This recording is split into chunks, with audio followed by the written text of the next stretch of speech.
अस्सलाम वालेकुम। Hope so students आप लोग सब ठीक होंगे. As we have started our chapter number 3, in which first of all we have completed exercise 3.1. Today we are going to solve exercise 3.2. आज हम 3.2 की तरफ मूव करेंगे. उससे पहले स्टार्ट करने से पहले हम थोड़ी सी डेफिनेशन देख लेते हैं. What is variation? The word variation is frequently used in all the sciences. There are two types of variation. Number one is direct variation and second one is inverse variation. तो students direct variation हमारे पास क्या होता है? If two quantities are related in such a way that increases decreases in one quantity causes increases decreases in another quantity, then this variation is called direct variation. In other words, you can say that quantity y varies directly with agreed to quantity x. Means directly proportional में क्या होगा? या तो दोनों quantities increase हो रही होंगी या दोनों क्वांटिटीज़ डिक्रीज हो रही होंगी. So in case of y is directly proportional to x and written as, हम उसको कैसे राइट डाउन करेंगे? y is directly proportional to x and by removing this proportionality sign we have a constant which is equal to y is equal to kx. Same, we have a definition of here the example of direct variation is also given. The example is saying faster the speed of a car, the longer the distance it covers, and the smaller the radius of circle, the smaller the circumference is. These are the examples of direct variation. Moving towards the definition of inverse variation, if two quantities are related in such a way that one quantity increases and the other is decreases, that type of variation it is called the inverse variation. So it can be written as y is directly proportionality sign का हमारे पास यही होगा 1 by x की form में जो right down किया जाएगा, और we can say that y is equal to k by x जो होगा हमारे पास क्या होगा? That is inverse proportion. ठीक है, इनवर्स सॉरी वेरिएशन. अब बात होती है एक्सरसाइज की. एक्सरसाइज है नंबर 3.2. क्वेश्चन नंबर 1 सॉल्व करते हैं. y varies directly as x and y is equal to 8 when x is equal to 2. Find first one as dy in terms of x and y when x is equal to 5.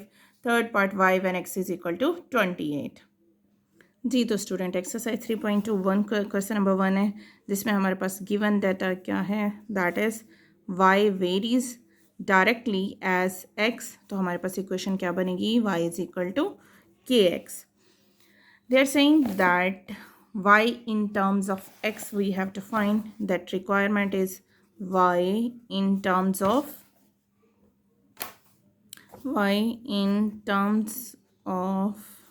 x, and in a second one they are saying that you have to calculate y when x is equal to 5, and in third one part they're saying you have to calculate x when y is equal to 28.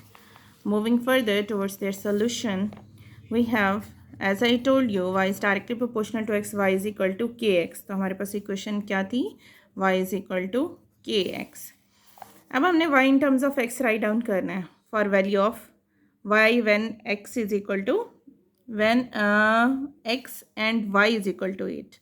ठीक है, यहाँ पे हमें value given है. First line की statement में देखें आप, if y varies directly as x and y is equal to 8 when x is equal to 2. सबसे पहले जो हमें फर्स्ट लाइन में वैल्यूज़ गिवन है, हमने उनके according y in terms of x find करना है. तब देखो क्या होगा? 8 is equal to k into 2. So what's the value of k becomes? That is 8 by 2. So 2 4s are 8. So the answer of k is equal to 4. ठीक हो गया. So हमने राइट डाउन किया y in terms of x. तो हमारे पास equation क्या बनेगी? y is equal to 4x. ये देखो ना, y in terms of x के की वैल्यू फाइंड करेंगे और इस इक्वेशन में पुट कर देंगे. सेकेंड वन था जी y when x is equal to y find करना है. व्हेन x हमारे पास क्या है? x is equal to 28. तो क्या करेंगे? सेम इक्वेशन को फॉलो करेंगे. y is equal to kx. तो हमने y is equal to k, that is 4 multiply by 28. 4 into 28. So value of y k is 4 and the value of x is 28. ठीक है, तो हमने फाइंड आउट करना है y. ठीक, तो अब हम मल्टीप्लाई करते हैं. सॉरी मैंने सेकेंड, हाँ जी, तो सॉरी हमारे पास x की वैल्यू यहाँ 28 नहीं 5 थी. That's why I was finding that there is a some mistake over there. So y into 4 into 5, the answer will be y is equal to 20. And the third one next is I have just mixed up the values, so sometime it may be possible while writing the values from the question, so it may seems to be a little bit that you can mix up the value, so be careful.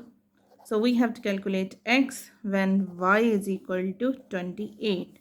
So y is equal to kx हमारे पास हो जाएगा and x is equal to our equation become y by k. So here y is 28 and k is 4. So the answer is 4 sevens are 28. Clear that? So move करते हैं अपने next question की तरफ। Hope so ये आपको अच्छी तरह से समझ आया होगा। ये हमारे पास था डायरेक्ट वेरिएशन का, ठीक है। अच्छा देखिए स्टूडेंट, सेकंड क्वेश्चन भी सेम ऐसे होगा, ये भी आप लोगों ने खुद कर लेना है। सेम क्वेश्चन नंबर 3 भी हमारे पास ऐसे होगा, ठीक है। डायरेक्ट वेरिएशन का जो इजी है वो आप लोगों ने खुद ट्राई करना है। आई एम सॉल्विंग क्वेश्चन नंबर 4 या 5 में से कोई एक पार्ट में सॉल्व कर देती हूँ ताकि आपके लिए फर्दर आसानी हो। आई am solving let suppose question number 5 solve कर देती हूँ, ठीक है। क्योंकि 4 एंड 5 से ही मैं बस एक्सेप्ट दैट ऑफ डिफरेंस, वहाँ पे स्क्वायर है और यहाँ पे 5 में क्यूब है। तो क्वेश्चन नंबर 5 है, v is directly proportional to r cube. v is equal to हमें गिवन है g5 when r is equal to 3। then we have to find r when v is equal to 625। तो अब देखिए हम question number 5 को कैसे solve करते हैं। जी, तो हमने क्या करना है, सबसे पहले अपनी इक्वेशन बनाएंगे, सॉल्यूशन की तरफ चलते हैं। As v is equal to, v is directly proportional to r cube, so equation become v is equal to k r cube by removing its proportionality sign. So what will be the next step? v here it is 5, v is equal to 5 when r is equal to 3. So our equation become 5 is equal to k into 3 cube. 3 3s are 9, 9 3s are 27, k into 5. So how to find the value of k? Then our equation becomes k is equal to 5 over 27. तो हम क्या लिखेंगे, v in terms of r, that is v is equal to 5 over 27 into r cube for value of k. अब हमने find करना है second thing, they are saying that find r when v is equal to 625। तो हमने क्या करना है, same वही इक्वेशन लेंगे, v इज इक्वल टू के आर क्यूब। के है हमारे पास, आर क्यूब फाइंड करना है सेपरेट कर लेंगे। R cube is equal to v by K. So here the value of v is 625, value of k is 5 by 27.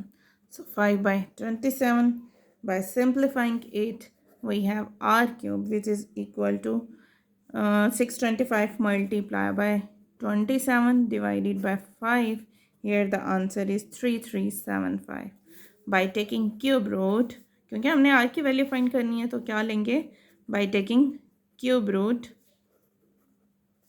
we get, cube root से हमारे पास वैल्यू क्या आ जाएगी, r cube is equal to 3375 is the cube root.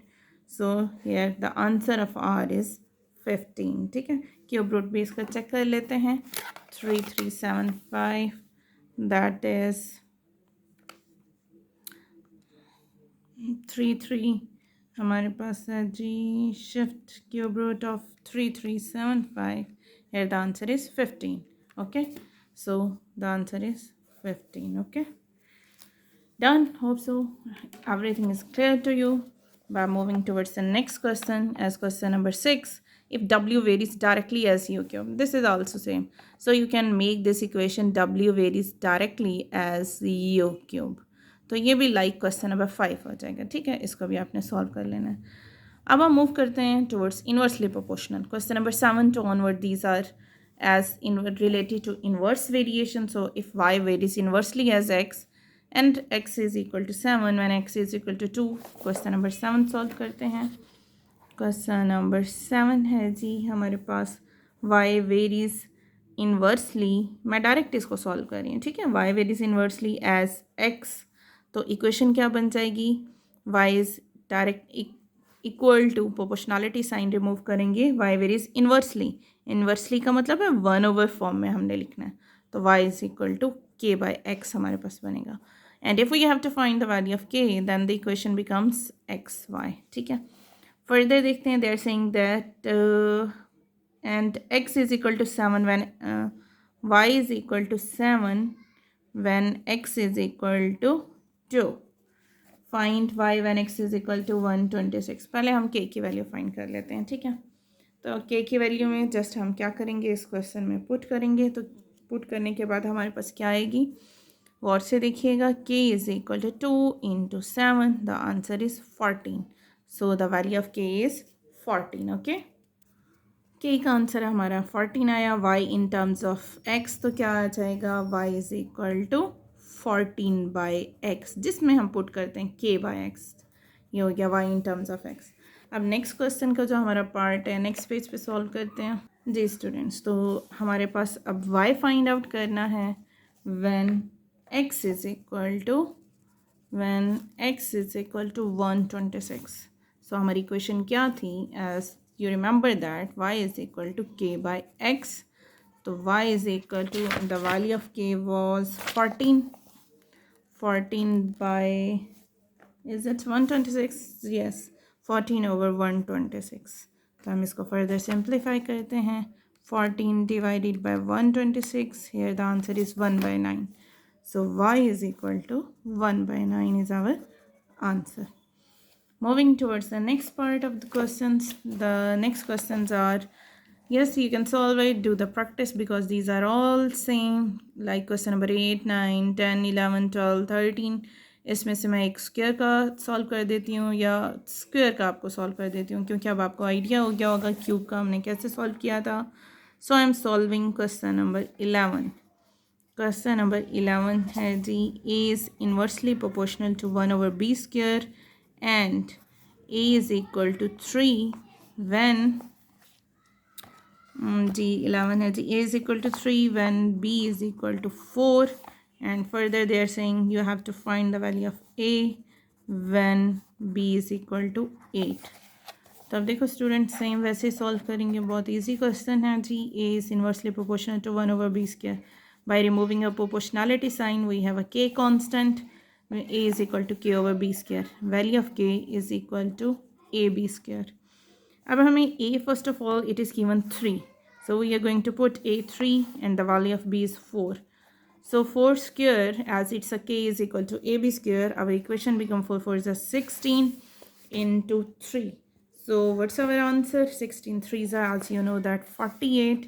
So we can write as k is equal to 48. Okay, so in terms of k we can write this a is equal to 48 over b²। ठीक हो गया, ये थी हमारी equation बनी और उसके बाद हमने in terms of k find किया। Now for value of a, next part is you have to find the value of a when b is equal to 8। अच्छा, इन क्वेश्चन में एक ट्रिक याद रखो कि आप लोगों ने स्टार्टिंग वैल्यूज़ को लेके, बिल्कुल जो फर्स्ट 2 वैल्यूज़ गिवन होंगी उनको लेके सबसे पहले के की वैल्यू फाइंड करनी है, चाहे वो डायरेक्ट वेरिएशन है चाहे वो इन्वर्स वेरिएशन है। Don't mix up the values के लास्ट वाली वैल्यू पुट कर दें दिस एंड दैट। जो फर्स्टली हमें बिल्कुल स्टार्ट में, वेरी स्टार्ट में गिवन होंगी उनको लेके आपने के की वैल्यू फाइंड आउट कर लेनी है। ठीक है, अब जैसे यहाँ पे भी देखो y is equal to 4, x is equal to 3, just यहाँ तक फुल स्टॉप लगा देना है, क्वेश्चन को ब्रेक कर देना है और सबसे पहले k फाइंड करना है। हर क्वेश्चन में ये जो ट्रिक है ये आपने याद रखनी है। So we are finding the value of a is equal to k by b²। Here the value of k it was 48 and b² here 8 is square. 48 over 8 8 is 64 by taking its square. So 68 divided 48 divided by 64, here the answer is 3/4. So what's our answer of A? That it is equal to 3/4. Done. अब आपने remaining questions की practice करनी है। Hope so आपको अच्छी तरह समझ आई होगी एक्सरसाइज 3.2। हर क्वेश्चन की प्रैक्टिस करनी है, बहुत इजी क्वेश्चन है, इम्पॉर्टेंट है। Don't forget to do the maximum practice of exercise 3.2। इंशाल्लाह मिलेंगे अपनी नेक्स्ट वीडियो में। अपना बहुत बहुत ख्याल रखिएगा। Don't forget to like and subscribe my channel. Thank you. Allah Hafiz.